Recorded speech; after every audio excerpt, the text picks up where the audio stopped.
এতগুলি মুসলমান যদি ইমানে বলে বলিয়ান হয়ে তাকবীর দেয়, স্লোগান দেয়, আল্লাহু আকবার তাকবীর দেয়, আওয়াজ দেয়, ইসলামের পক্ষে আওয়াজ দেয়, আমার তো মনে হয় শুধু যেই জায়গায় বসা এই জায়গাটা না, পুরা যাত্রাবাড়ি সহ জমিনটা থরথর করে কাঁপবে। কথা বলেন ঠিক না বাটে? এতগুলি মুসলমান এই জায়গায় বসা, আজকে মুসলমান তাকায় দেখি, যেদিকেই তাকাই ওদিকেই মুসলমান লাঞ্ছিত হচ্ছে, অপমানিত হচ্ছে, নাস্তিক বেঈমানদের হাতে মার খাচ্ছে। ঠিক না বেঠি? হিসাব মিলায় দেখলাম মুসলমানের সম্মান সবার উপরে, মুসলমানের ইজ্জত সবার উপরে, তারপরেও কেন মুসলমান নাস্তিক বেঈমানের হাতে মার খায়? হিসাব মিলায় দেখলাম কয়েকটা কারণ। এর ভিতরে উল্লেখযোগ্য একটা কারণ হলো মুসলমানের আওয়াজ ছোট হয়ে গেছে, যার কারণে মুসলমানরা নাস্তিক বেঈমানদের হাতে মার খাচ্ছে। ঠিক না ঠিক? মুসলমানদের আওয়াজ ছোট হওয়ার কারণে নাস্তিক বেঈমানরা মনে করতেছে বাংলার জমিনে মনে হয় মুসলমান নাই, যা ছিল জেলখানায় আটকা পড়ছে, মরে গেছে গা। আজকের এই ময়দান থেকে আপনাদের কাছ থেকে আমি জানতে চাই, এই কাজলার পার থেকে সম্মেলন থেকে জানতে চাই, নাস্তিক বেঈমানদেরকে জানায় দিতে চাই, ও মুসলমান, আজকের এই ময়দান থেকে বুঝায় দিতে চাই, বাংলার জমিনে মুসলমান এখনো আছে না নাই? আওয়াজ করে বলতে হবে আছে না নাই? জেলখান আওয়াজ করে বলতে হবে আছে না নাই? এই ময়দান থেকে নাস্তিকবাদ বেঈমানদেরকে বুঝায় দিতে হবে, বাঘ মরে যেতে পারে, বাঘ আটকা পড়তে পারে, বাঘ চলে যেতে পারে, এখনো বাংলার জমিনে বাঘের বাচ্চারা বেঁচে আছে। কথা বলো ঠিক না বাটে? আমার মুসলমান ভাইরা, আজকে মুসলমান লাঞ্ছিত অপমানিত হচ্ছে একটাই কারণ, মুসলমান পূর্বের কথা বলে গেছে, মুসলমান পূর্বের আকাবিরের কথা বলে গেছে। বলতে পারেন হুজুর, মুসলমান পূর্বের অস্তিত্বকে হারায় ফেলছে। কোন অস্তিত্ব, কোন আকাবিরের কথা, কোন মুসলমানের কথা? তাকায় দেখেন, হিসাব মিলায় দেখেন। ও মুসলমান, আজকের এই ময়দান থেকে ভালো করে বুঝে নাও, ভালো করে শুনে নাও, আমরা তো এমন মুসলমানের উত্তরসূরি, আমরা তো এমন মুসলমানের সন্তান, যে মুসলমানের আওয়াজ এত লম্বা ছিল, যে মুসলমানের আওয়াজ এত উঁচু ছিল, যে মুসলমান মদিনার মেম্বার থেকে ইয়া সারিয়াতুল জামাল বলে আওয়াজ দিয়েছিল, আওয়াজ দেওয়ার সাথে সাথেই মুসলমানের আওয়াজ এত লম্বা ছিল, এই আওয়াজকে আল্লাহ তাআলা 1200 মাইল পর্যন্ত পৌঁছায় দিয়েছিল। কথা বলেন ঠিক না ঠিক? আওয়াজ করে বলতে হবে মুসলমান, ভালো করে শোনেন, পূর্বের অস্তিত্বকে ভুলে গেলে চলবে না, পূর্বের আকাবিরের কথা বলে গেলে চলবে না। টাকা দেখো, আমরা তো এমন মুসলমান উত্তরসূরি, যে মুসলমানের লাঠির আঘাতে মদিনার ভূমিকম্প বন্ধ হইতে বাধ্য হয়েছিল। আমরা এমন মুসলমান উত্তরসূরি, যে মুসলমান আফ্রিকার জঙ্গলের সামনে দাঁড়িয়ে ভাষণ দিয়েছিল, ভাষণ দেওয়ার সাথে সাথেই মুসলমানের ভাষণ শোনার সাথে সাথেই আফ্রিকার জঙ্গলের হিংস্র প্রাণী পড়তে বাধ্য হয়েছিল। শুধু তাই নয়, আমরা এমন মুসলমান উত্তরসূরি, যে মুসলমান আল্লাহু আকবার স্লোগান দিয়েছিল, আল্লাহু আকবার তাকবীর দিয়েছিল, তাকবীর দেওয়ার সাথে সাথেই গৌর গোবিন্দের দেওয়ালটা ভেঙে চড়া হয়ে গেছিল।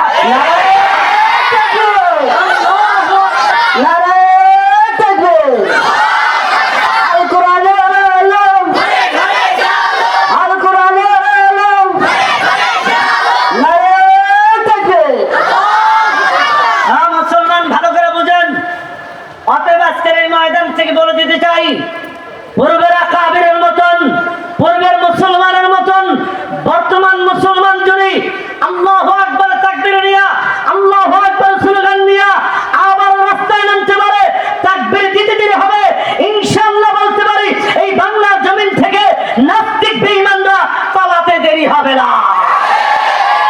মুসলমান ভাইরা, অতএব আপনাদের কাছ থেকে আবার আমি জানতে চাই, বর্তমান ফিতনার জামানা, ফাসাদের জামানা, কথা বলেন ঠিক না ঠিক?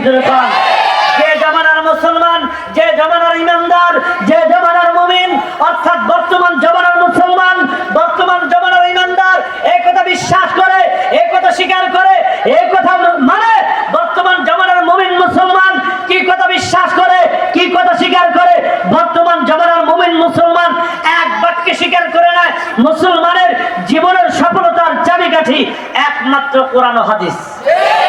তখন ঠিক না বা ঠিক যখন এই কথার ভিতরে কার কোনো দ্বিমত আছে?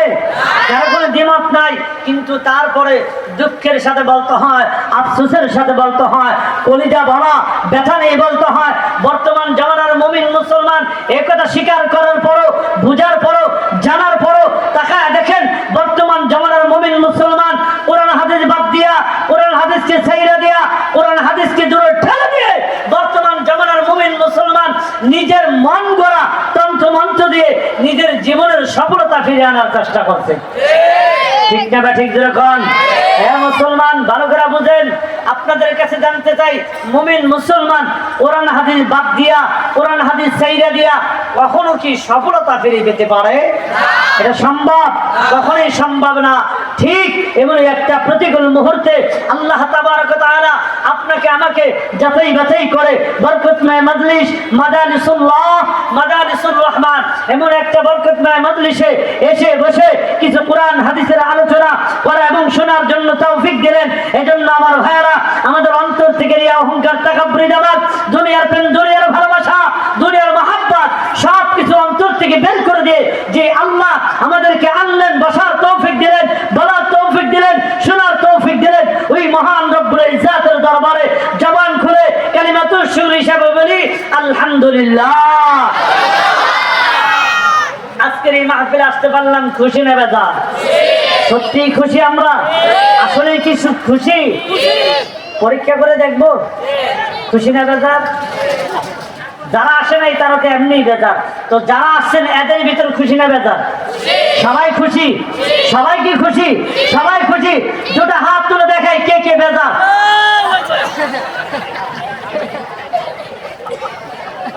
পরীক্ষা করলাম ঠিক আছেন কিনা, পরীক্ষা করে দেখলাম ঠিক আছেন কিনা। তবে ঠিক আছেন যতবার চড়ে হাত উঠেছি, কথা কোন ঠিক না? এই যতবার কার জন্য? আর যখন কার জন্য? লিল্লাহে তাকবীর। আমার মুসলমান ভাইয়েরা, লম্বা কথা বলবো না, কারণ একটু পরেই হেদায়েতুল্লাহ আজাদী সাহেব স্টেজে চলে আসবেন, চমৎকার আলোচনা করেন। আমার মুসলমান ভাইয়েরা, আমি আপনাদের সামনে কালামে পাক থেকে ছোট্ট আয়াতে কারিমা তেলাওয়াত করেছি। রাসূল করিম সাল্লাল্লাহু আলাইহি সাল্লামের অসংখ্য অগণিত হাদিস থেকে ছোট্ট এক টুকরা হাদিস তুলে ধরেছি। আল্লাহ পাক যদি তৌফিক দেন, এই আয়াত এবং হাদিসকে সামনে রেখে কথা বলার চেষ্টা করব ইনশাআল্লাহ। তবে আমার মুসলমান ভাইরা, দুনিয়াতে শান্তি চায় না এমন কোন মানুষ আছে? কথা কয় না। ইহুদি, নাসারা, খ্রিস্টান, বৌদ্ধ যত মানুষ বলেন দুনিয়ার জমিনে আছে, সবাই কি চায়? আওয়াজ করে বলেন না, সবাই কি চায়? আওয়াজ করে বলেন, সবাই কি চায়? কিন্তু সত্যি করে বলুন তো দেখি, বাংলার জমিনে শান্তি আছে? কথা কয় না। আছে? আছে, শান্তি আছে। ঘরে বলেন, বাইরে বলেন, রাষ্ট্রে বলেন, সমাজে বলেন, থানায় বলেন, জেলায় বলেন, যেদিকেই তাকায়, যেদিকেই তাকান সেদিকেই দেখা যায় মানুষের হাহাকার, অশান্তির আগুন দাউ দাউ করে জ্বলছে। কথা বল না কেন? ঠিক যাবে ঠিক? মুসলমান, তাহলে প্রশ্ন থাকতে পারে, হুজুর শান্তি কোথায় গেলে পাবো? শান্তি কোথায় গেলে মিলবে? তবে মানুষ শান্তির জায়গা আছে, মানুষ শান্তির জায়গায় না খুঁজা অশান্তির জায়গায় যায় শান্তি খুঁজে। কতক্ষণ ঠিক না ঠিক? আমার মুসলমান ভাইরা, বলতে পারেন হুজুর শান্তি তাহলে আমরা কোথায় গিয়ে পাবো? কোথায় গেলে শান্তি মিলবে? আমি বলবো শান্তির জায়গায় গেলে শান্তি মিলবে, অশান্তির জায়গায় গেলে জিন্দেগি পার হয়ে যাবে, কোনদিন শান্তি মিলবে না। ঠিক না বা ঠিক? তাহলে আসুন শান্তি কোথায়? মুসলমান, মেসাল দিয়ে বুঝাইলে ভালো করে বুঝবা। যেমন মনে করো এখানে একটা বাড়ির ভিতরে আগুন লেগে গেছে, ভালো করে বুঝো। ধরো এই কুতুবখালী একটা বাড়ির ভিতরে এখানে আগুন লাগছে, আগুন লাগে কি লাগে না? মাঝে মাঝে লাগে কি লাগে না? ভূমিকম্প হয় কি হয় না? এটা একমাত্র মুসলমানের মানুষের গুনাহের কারণে। কথা ঠিক না ঠিক? যাই হোক, আমি বুঝাইতে চাচ্ছি, যেমন ধরেন এই কুতুবখালী এক বাড়ির ভিতরে আগুন লাগছে, আগুন লাগার পর বাড়িওয়ালা দৌড়ে রাস্তার মাঝে আসছে। ভালো করে বুঝছেন, এ মুসলমান আল্লাহর গোলাম, বাড়িওয়ালা যখন দেখছে আমার বাড়ির ভিতর আগুন লাগছে, বাড়িওয়ালা দৌড়ে রাস্তার ভিতর নামছে। রাস্তার মাঝে দাঁড়ায় চিল্লায় আর কান্নাকাটি করে, আর চিৎকার মেরে কান্নাকাটি করে বলে, এলাকার মানুষরে, কে তোমরা কোথায় আছো? যার হাতে যা আছে তাই নিয়ে আমার বাড়ির আগুনটা বন্ধ করে দাও, আমার বিল্ডিং এর আগুনটা নিভে দাও, আমার বিল্ডিংটা জ্বলে পুরো সরকার হয়ে গেল। বাড়িওয়ালা রাস্তায় দাঁড়ায় দাঁড়ায় কান্না করতেছে। অনেক সময় বাড়ির ভিতর আগুন লাগলে বাড়িওয়ালা চিল্লায় কিনা, কান্না করে কি করলাম? আমার মুসলমান ভাইরা, বাড়িওয়ালা যখন রাস্তার ভিতরে চিল্লায় কান্না করতেছে, আমার বাড়ির আগুন নিভে দাও, যার হাতের ভিতরে যা আছে তাই নিয়ে আমার বাড়ির আগুন বন্ধ করে দাও। এমন সময় দেখা যায় যে রাস্তার ভিতর কান্নাকাটি করতেছে, এই রাস্তার ভিতর দিয়া, এই রাস্তা দিয়া আল্লাহর এক বান্দা, এক ভদ্রলোক মাথায় এক গাঁটটি এক বোঝা লাকড়ি নিয়ে আসতেছে। কি নিয়া? লাকড়ি দিয়া কি করে? ভাত রান্না করে। কতক্ষণ ঠিক নেবে? ঠিক। আগুন জ্বলায় না নিবে? আগুন জ্বালায়। ও মুসলমান, বাড়িওয়ালা যখন রাস্তার ভিতরে চিল্লায় কান্নাকাটি করে, লাকড়িওয়ালা যখন নিয়ে রওনা করছে, এমন সময় তাকায় দেখে আল্লাহর এক বান্দা ভদ্রলোক কান্নাকাটি করতেছে, আমার বাড়ির আগুন নিভে দাও, যার হাতে যা আছে তাই নিয়ে আমার বাড়ির আগুন নিভে দাও। লাকড়িওয়ালার দিলের ভিতর মায়া লাগছে, বাড়ির লোকটা, এই লোকটার বাড়ি পুড়ে যাইতেছে, জ্বলে পুড়ে সরকার হয়ে যাচ্ছে। লাকড়িওয়ালার দিলের ভিতর যখন মায়া লাগে গেছে, দৌড়ে তাড়াতাড়ি লাকড়ির বোঝাটা বিল্ডিং এর আগুনের ভিতর নিক্ষেপ করছে। আগুন নিভাবার জন্য কি ফেলাইছে? কথা হয় না, কি ফেলাইছে? আগুন কমবো না বাড়বো? কেন? লাকড়িওয়ালাই তো লাকড়ি ফেলাইছে, আগুন বন্ধ করার জন্য বাড়বো কেন? মুসলমান ভালো করে বুঝে দেন।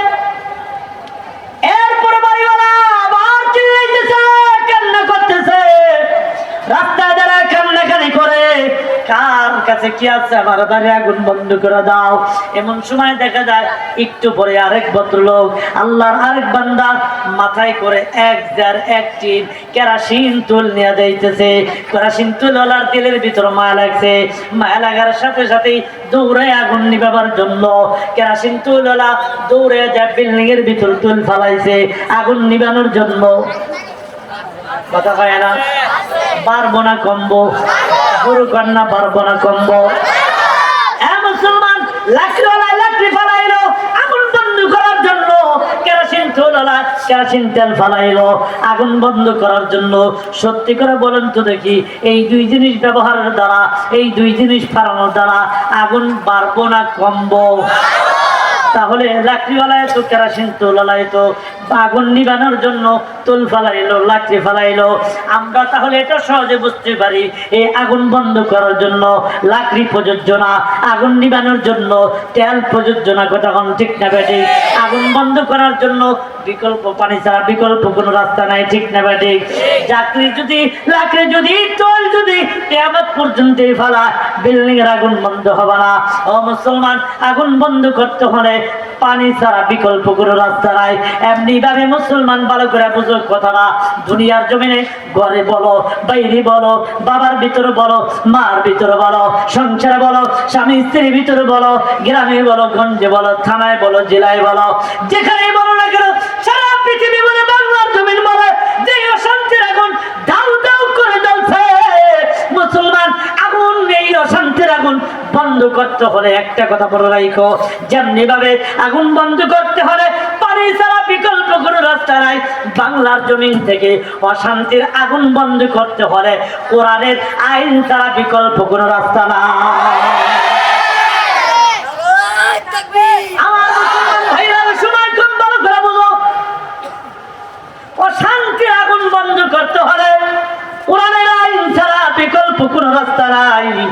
তোমার সংসার ভিতর থেকে, তোমার ঘরের ভিতর থেকে যদি আগুন বন্ধ করতে চাও, আল্লাহর কসম করে বলি রে আল্লাহর বান্দা, যতদিন পর্যন্ত ঘরের ভিতরে আইন, কোরআনের আইন চালু না করবা, যতদিন পর্যন্ত ঘরের ভিতরে কোরআন তেলাওয়াত জিন্দা না করবা, ততক্ষণ পর্যন্ত তোমার ঘর থেকে অশান্তির আগুন বের হবে না। ভাইরা রে, মুসলমানের শান্তি আনে একমাত্র কোরআন, অন্য করে কিছু শান্তি আনতে পারে না। ঠিক না ঠিক? মুসলমান আল্লাহর গোলাম। এই জন্য নাস্তিক বেঈমানরা, আমার কথাগুলি ভালো করে বুঝেন, এই জন্য নাস্তিক বেঈমানরা মুসলমানের উপরে চতুর্দিক দিয়ে চাপায় পড়ছে। এই মুসলমানদের ভিতরে অশান্তি কেমনে ঢুকায় দেওয়া যায়, ওরা হিসাব মিলায় দেখছে, চিন্তা করে দেখছে মুসলমানের ইমানি পাওয়ার, ইমানি শক্তি কোন জায়গা থেকে আসে। ওরা হিসাব মিলায় দেখছে মুসলমানের ইমানি শক্তি একমাত্র কোরআন থেকে আসে। ঠিক না ভাই? ঠিক জোরে কর। আল্লাহ বলল ইদা তুলিয়াত আলাইহিম আয়াতুহু যাদাতুহুম ঈমানা। আল্লাহ পাক রব্বুল আলামিন বলেন, মুমিন মুসলমান ইমানদার যখন কোরআন তেলাওয়াত করে মুমিনের ঈমান বাড়া দেয় কে? আমার মুসলমান ভাইরা ভালো করে বুঝেন, এই জন্য নাস্তিক বেঈমানরা মুসলমানের উপরে উঠে পড়ে লেগেছে। ওই দিনের পর থেকে যেই দিন ওরা এই আয়াতকে পাইলো, ওরা এই আয়াতকে পাওয়ার পর রিসার্চ করে দেখলো মুসলমানের ইমানি পাওয়ার একমাত্র কোরআন থেকে আসে। ওরা হিসাব মিলায় দেখলো, যখন দেখলো মুসলমানের ইমানি পাওয়ার কোরআন থেকে আসে, ওই দিন থেকে ওরা একটা টার্গেট করে একটা মিশন নিয়ে ওরা নাইমা গেছে। ওরা আমাদের উপরে চাপায় পড়ছে কেমনে মুসলমানদেরকে, মুসলমানদের সন্তানদেরকে কোরআন থেকে আলাদা করা যায়। ওরা হিসাব মিলায় দেখছে মুসলমান যখন কোরআন ছেড়ে দিবে, মুসলমান যখন কোরআন থেকে দূরে সরে যাবে, মুসলমানের ইমান এমনি নষ্ট হয়ে যাবে। কথা বলে না? ঠিক যাবে? ঠিক। আজকে তাকায় দেখো, মুসলমান আগের জমানার দিকে তাকায় দেখো, প্রত্যেকটা ঘরে ঘরে সকালবেলা কোরআন তেলাওয়াতের আওয়াজ আসতো, আর এখন ঘরে ঘরে টিভির আওয়াজ, গানের আওয়াজ আছে। কথা বলে ঠিক যাবে? ঠিক। আমার মুসলমান ভাইরা ভালো করে কথা বলে বুঝতে হবে। আজকে নাস্তিক বেঈমানরা মুসলমানের উপরে উঠে পড়ে লেগেছে। কি জন্য লেগেছে? ওরা চায় মুসলমানের সন্তানরা যেন কোরআন শিখতে না পারে। এই জন্য নাস্তিক বেঈমানরা চাল খেলায়া ওরা সকালবেলা কিন্ডার গার্ডেন গুলি বের করে দিতে, মুসলমানের সন্তানরা যেন সকালবেলা মসজিদের মক্তবে যেতে না পারে। আগের জমানায় দেখতাম সকালবেলা যখন ঘুম থেকে উঠতাম, দেখতাম আমার দেশের সোনার ছেলেমেয়েরা রাহেলকে বুকে ধারণ করে, কোরআনকে বুকে ধারণ করে মসজিদের মক্তবে যাইতো হেঁটে হেঁটে। এখন আর সেই দৃশ্য দেখা যায় না। এখন মা মেয়ে, মা ছেলে ছোট্ট বাচ্চাকে নিয়ে দৌড়ে গিন্ডার গার্ডেনে দৌড় দেয়। আর কথা কোন ঠিক যাবে? ঠিক। একমাত্র ইহুদিদের চাল, এই ইহুদিদের চাল ছাড়া আর কিছু না। তবে মুসলমান কোরআন ছাড়া যাবে না, কোরআন থেকে আলাদা হওয়া যাবে না। কোরআন থেকে আলাদা হলে মুসলমান নষ্ট হয়ে যাবে, ইমান নষ্ট হয়ে যাবে। ইমান নষ্ট হয়ে গেলে মুসলমান দুর্বল হয়ে যাবে। তবে আজকের এই ময়দান থেকে বলে দিতে চাই, নাস্তিকের বাচ্চারা, লাল চামড়ার দোররা এই বাংলার জমিনে যদি কোরআনের দিকে হাত বাড়ায়, ভালো করে কথাটা বুঝবেন, নাস্তিক বেঈমানদেরকে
দিত, গর্তের ভিতরে ইঁদুর থাকতো, ধান ক্ষেতের ভিতরে গর্তের ভিতরে ভিতরে ইঁদুর থাকতো।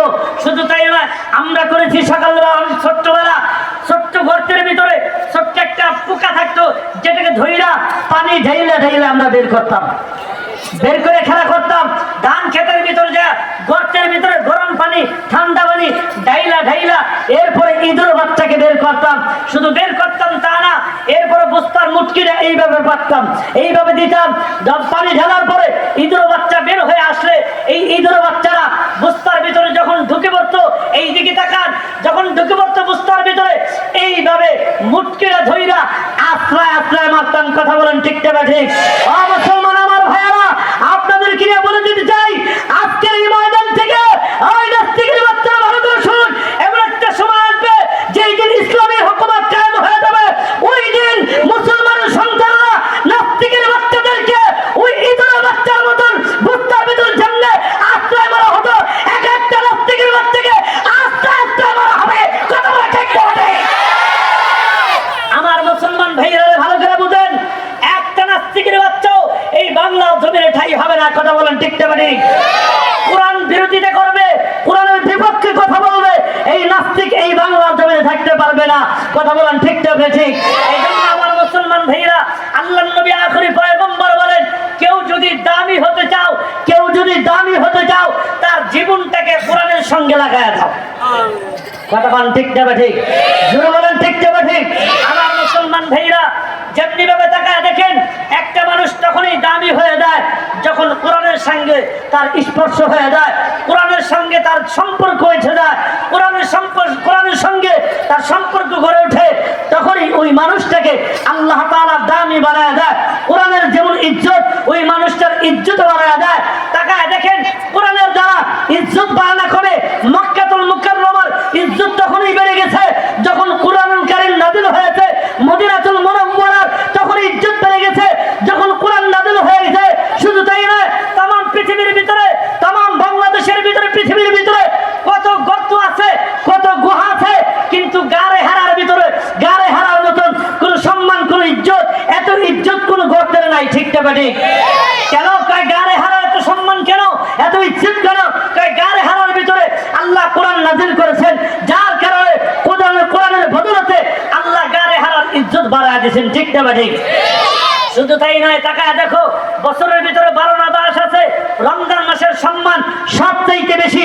কয় কেন কেন? কয় এই রমজান মাসে আল্লাহ কোরআন নাযিল করছে। কয় শুধু তাই নয়, এ মুসলমান, কত রাত্র আছে বছরের ভিতরে? কয় এত রাত্রের কোনো সম্মান নাই যেই সম্মান লাইলাতুল কদরকে দেওয়া হয়েছে। কয় কেন কেন?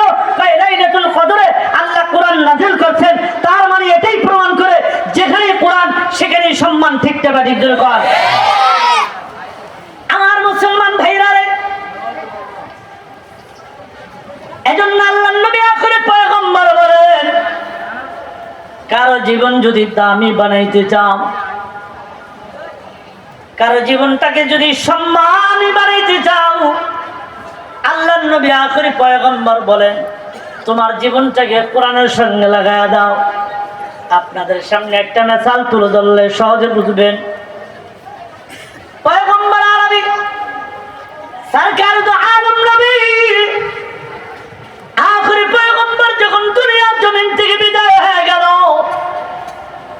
সরকার নবী যখন দুনিয়ার জমিন থেকে বিদায় হয়ে গেল, পয়গম্বর আরবি বিদায় হওয়ার পর ক্ষমতা আস্তে আস্তে এক পর্যায়ে যখন খলিফাতুল মুসলিমিন উমরের হাতে চলে আসে, আমার মুসলমান ভাইরা রে, উমরের হাতে যখন চলে আসে, এমন সময় উমর এমন একজন বাচ্চা ছিলেন, দিনের বেলা রাত্রিবেলা ঘুরে ঘুরে জনগণের অবস্থা দেখতেন, কোন অবস্থায় আছে। এই খলিফাতুল মুসলিমিন হযরত ওমর ফারুক একদিন কিছু সাহাবীদেরকে নিয়ে বের হয়ে গেল আমার দেশের জনগণ কোন অবস্থা আছে, কোন অবস্থা আছে একটু দেখার জন্য। আমার মুসলমান ভাইরা রে, সাহাবীদেরকে নিয়ে হাঁটতে হাঁটতে হাঁটতে হাঁটতে হঠাৎ করে যখন একটা পাহাড়ের উপর চলে গেলেন, দূরে একটা পাহাড়ের উপর উঠে গেলেন। যখন পাহাড়ের উপর উঠে গেলেন, খলিফাতুল মুসলিমিন ওমর পাহাড়ের উপর উঠার পরে হঠাৎ করে দুই চক্ষু দিয়া পানি ছেড়ে দিল। দুই চক্ষু দিয়া পানি সেইরা কান্না করে ফেললো। কান্না করার সাথে সাথে সাহাবীরা ডাক দিয়ে বলেন, ও খলিফাতুল মুসলিমিন, আপনি আমাদের দেশের প্রধানমন্ত্রী, কোন কারণে আপনি কান্না করে ফেললেন এই পাহাড়ের উপর ওঠার পরে? কোন জিনিসটা আপনাকে কাঁদায় দিল? এমন সময় খলিফাতুল মুসলিমিন ওমর ডাক দিয়ে বলেন, সাহাবীরা রে, কোন জিনিসটা আমাকে কাঁদায় ফেললো? তোমরা কি জানতে চাওনি? কয় হ্যাঁ, আমরা জানতে চাই। কয় কোন জিনিসটা? এবার ওমর ডাক দিয়ে বলে, ওই যে ডান দিকে তাকায় দেখো, একটা মরুভূমি দেখা যায়। আমি ওমর যখন এই পাহাড়ের উপর উঠলাম, পাহাড়ের উপর উঠার পরে যখন এই মরুভূমির দিকে তাকাইলাম, আমি ওমর আর চোখের পানি ধরে রাখতে পারলাম না। সাহাবীরা ডাক দিয়ে বললেন, কেন? ওমর ডাক দিয়ে বলেন, ওই মরুভূমির সাথে আমার পিছনের জিন্দেগিটা জড়ানো আছে, পিছনের জিন্দেগির সাথে সম্পর্ক